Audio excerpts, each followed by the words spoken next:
La religión bíblica, tanto en el Antiguo como en el Nuevo Testamento, se caracteriza por la mansedumbre. Moisés es conocido por ser la persona más mansa de la tierra. David declaró que los mansos heredarán la tierra. Y los profetas anunciaron que Dios bendecirá a los mansos. Dios mismo es descrito como manso y como promotor de la mansedumbre. Y Jesús fue manso y colocó la mansedumbre en el fundamento mismo del cristianismo. Los apóstoles fueron mansos, aunque algunos por allí eran los hijos del trueno, pero se transformaron en personas mansas e instaron a los cristianos a ser mansos. Mientras los imperios y reinos de la tierra se construyen sobre valores como la audacia, el poder, la conquista militar, las guerras, la destrucción, la religión de Dios edifica y conquista con mansedumbre, amor y gracia. Sin embargo, la mansedumbre de Dios no significa que Él sea impotente. Más bien, la mansedumbre es un rasgo esencial del carácter de Dios y su manera de relacionarse con el universo y con nosotros los pecadores. Bueno, en la lección de hoy destacaremos dos temas principales. Uno es la mansedumbre, que es esencial para el cristianismo. Sin embargo, igual que de esencial, es una comprensión correcta de la mansedumbre bíblica y vivirla en nuestras vidas, o sea, la mansedumbre aplicada. Y segundo, la mansedumbre bíblica no brota de un cálculo político, más bien es una perspectiva genuina del mundo a través del prisma del atributo más fundamental de Dios. Ya sabemos cuál es: el amor. Los cristianos no son mansos en sí mismos. Somos seres humanos, pecadores, egoístas. Más bien, su fuente de mansedumbre está en su amoroso y misericordioso Dios. Tres en uno: el Padre, el Hijo y Jesucristo, el Salvador, y el Espíritu Santo. Ve por tu Biblia, mantente en sintonía y ya regresaré.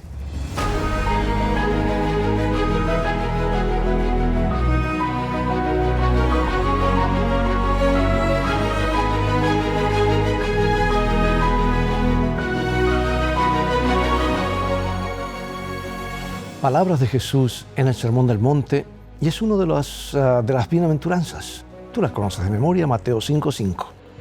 Bienaventurados los mansos, porque ellos recibirán la tierra por heredad. No escuchamos que se utilice mucho la palabra manso, excepto tal vez cuando leemos sobre Moisés o estudiamos las bienaventuranzas. Tampoco es difícil descubrir por qué. No es difícil. La mansedumbre se define como soportar el agravio con paciencia y sin resentimiento. No es de extrañar que no escuchamos mucho al respecto. Difícilmente es un rasgo respetable en la cultura actual. A veces la Biblia traduce esta palabra como humilde. Nuevamente, la humildad tampoco es un rasgo de carácter que la mayoría de las culturas consideran deseable. Es más, lo señalan como debilidad. Pero escucha, la mansedumbre, soportar los agravios con paciencia y sin resentimiento, es una de las características más poderosas de Jesús y de sus seguidores.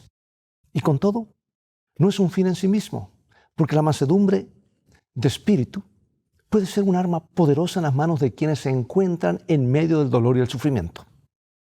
De hecho, el crisol es un buen lugar para aprender la mansedumbre de corazón, porque con nuestra mansedumbre y hechos pedazos podemos ser testigos poderosos de un Dios que arma el rompecabezas, un Dios que tiene la solución.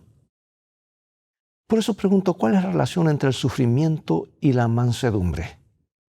¿Cómo podemos nosotros, con nuestra mansedumbre y hechos, a veces pedazos, ¿verdad?, de nuestra vida, dar testimonio a los demás?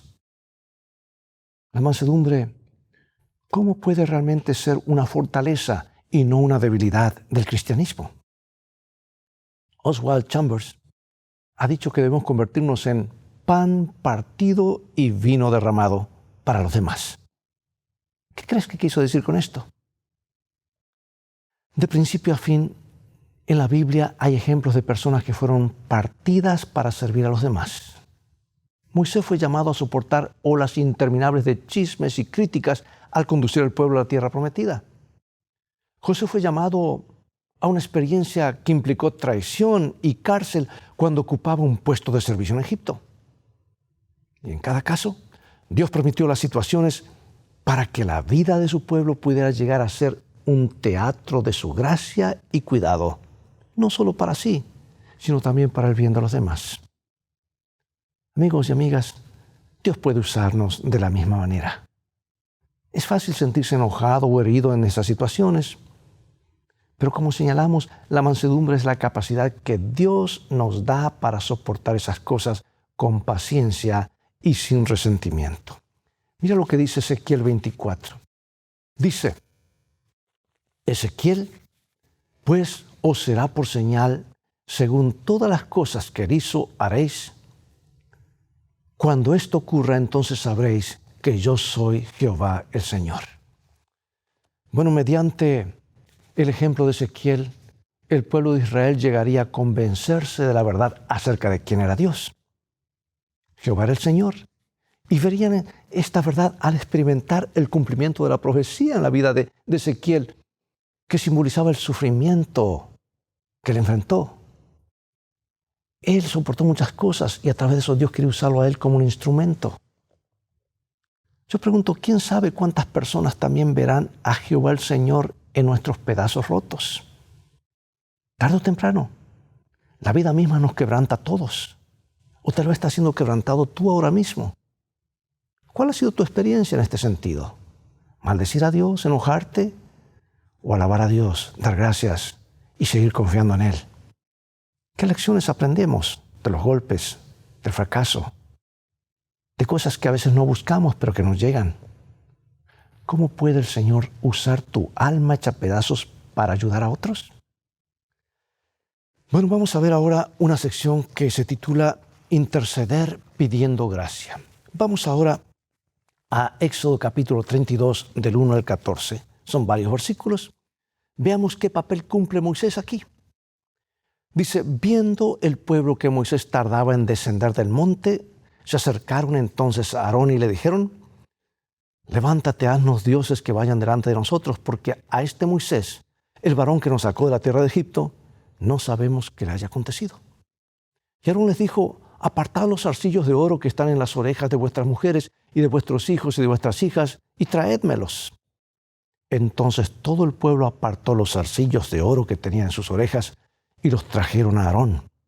Y él los tomó de las manos de ellos y le dio forma con buril e hizo de ello un becerro de fundición. Entonces dijeron a Israel, estos son tus dioses que te sacaron de la tierra de Egipto. Y viendo esto, Aarón edificó un altar delante del becerro. Y pregonó a Aarón y dijo, mañana será fiesta para Jehová. Y al día siguiente madrugaron y ofrecieron holocaustos y presentaron ofrendas de paz. Y se sentó el pueblo a comer y a beber y se levantó a regocijarse. Entonces Jehová dijo a Moisés, anda, desciende, porque tu pueblo que sacaste de la tierra de Egipto se ha corrompido. Pronto se han apartado del camino que yo les mandé. Se han hecho un becerro de fundición y lo han adorado y le han ofrecido sacrificios y han dicho a Israel, estos son tus dioses que te sacaron de la tierra de Egipto. Dijo más Jehová a Moisés, yo he visto a este pueblo que por cierto es pueblo de dura cerviz. Ahora pues déjame que se encienda mi ira en ellos y los consuma, y de ti yo haré una nación grande. Entonces Moisés oró en presencia de Jehová su Dios y dijo, oh Jehová, ¿por qué se encenderá tu furor contra tu pueblo que tú sacaste de la tierra de Egipto con gran poder y con mano fuerte? ¿Por qué han de hablar los egipcios diciendo, para mal los sacó, para matarlos en los montes y para raerlos de sobre la faz de la tierra?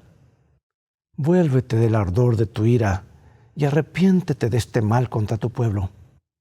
Acuérdate de Abraham, de Isaac, de Israel tus siervos, a los cuales has jurado por ti mismo y les has dicho, yo multiplicaré vuestra descendencia como las estrellas del cielo y daré a vuestra descendencia toda esta tierra de la que he hablado y la tomarán por heredad para siempre. Entonces Jehová se arrepintió del mal que dijo que había de hacer a su pueblo. ¡Qué historia! ¡Qué intercesión! ¡Qué paciencia! Después de que el pueblo comenzó a adorar el becerro de oro, Dios decidió que habían ido demasiado lejos y anunció que destruiría al pueblo y haría de Moisés una gran nación. Y aquí hago un paréntesis. ¿Qué ocurriría si alguno de nuestros líderes hoy le ofrecen lo mismo? Voy a destruir a todos aquellos que de alguna manera te están haciendo problemas y voy a hacer de ti, ahora sí, una nación o un pueblo, o una iglesia, una administración con mayúsculas. ¿Cómo reaccionarían? ¿No lo tomarían así a primera vista? Pero Moisés no pensó en sí mismo. Pensó en salvar a su pueblo.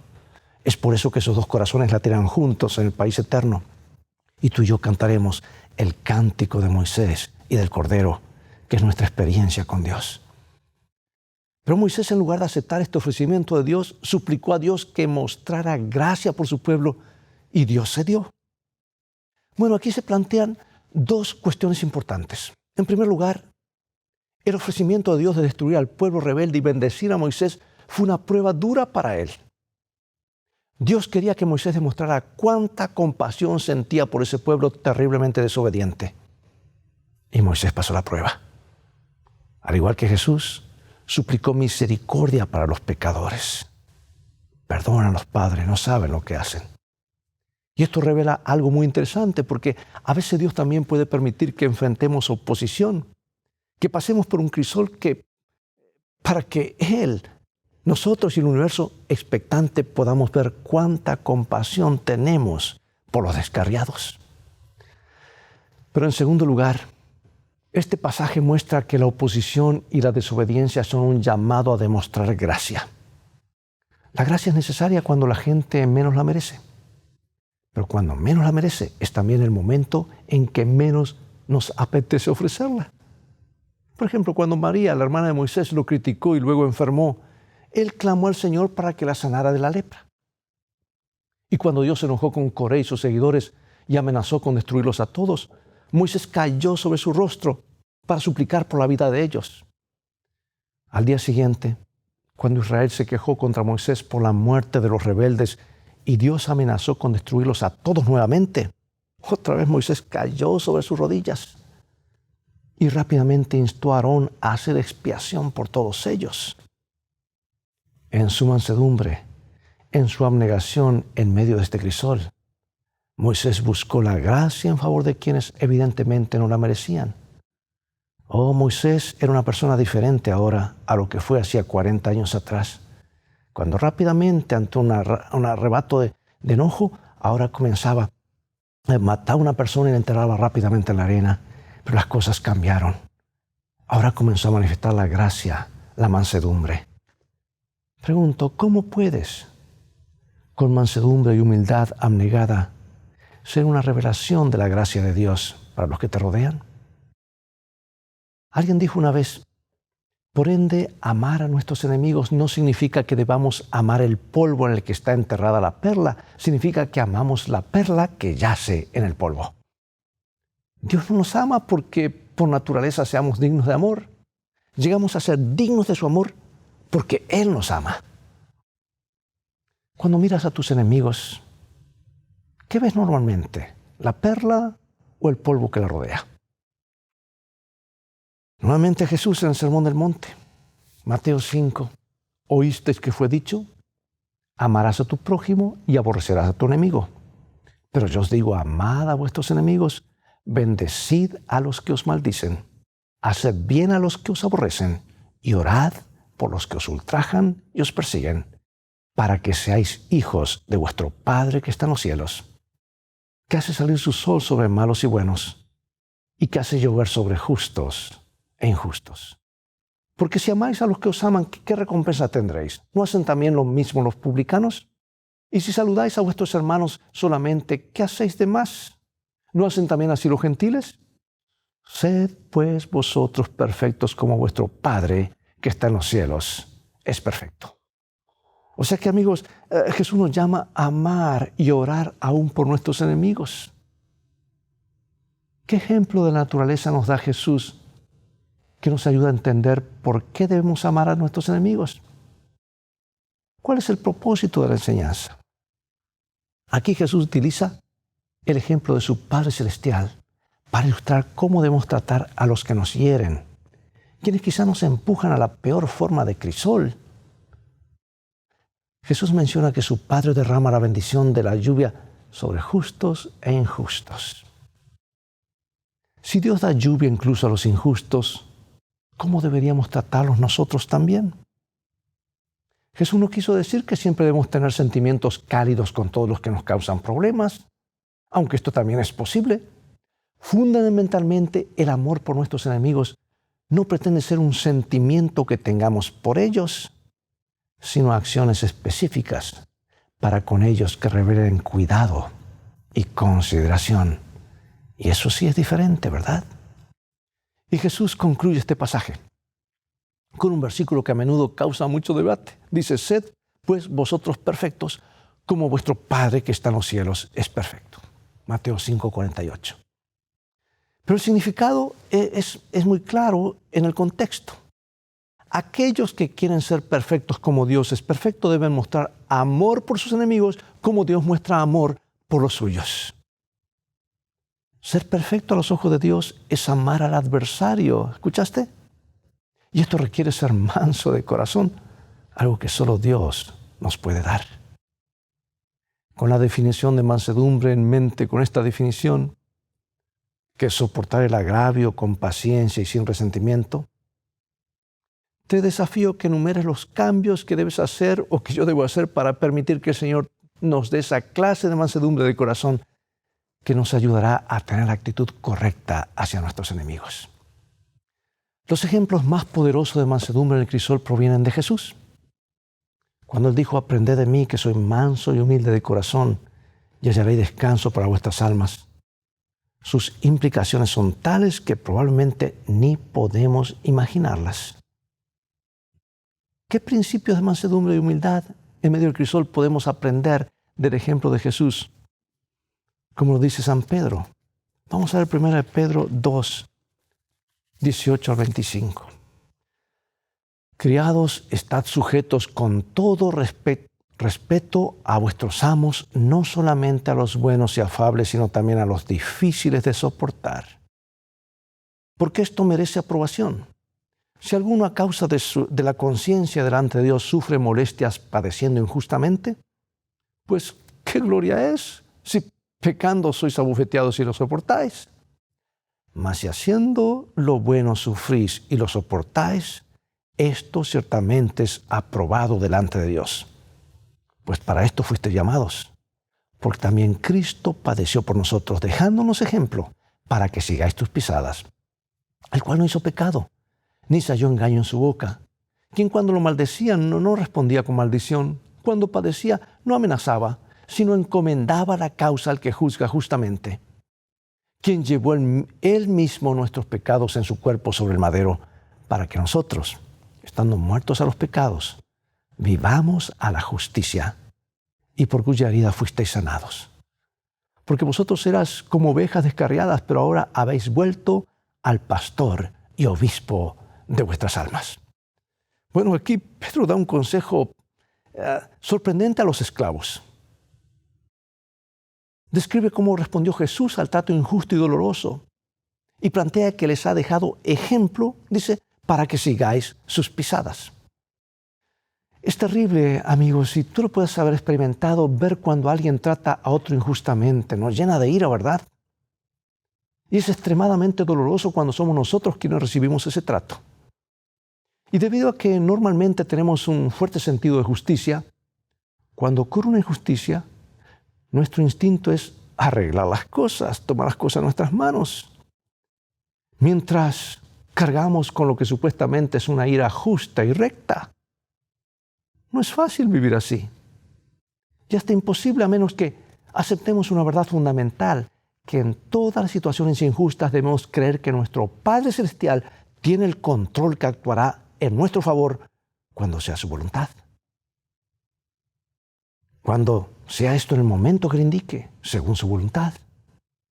Y esto también significa que debemos estar abiertos a la posibilidad de que, al igual que Jesús, no siempre nos salvaremos de la injusticia. Pero siempre debemos recordar que nuestro Padre que está en los cielos también está con nosotros y está al mando.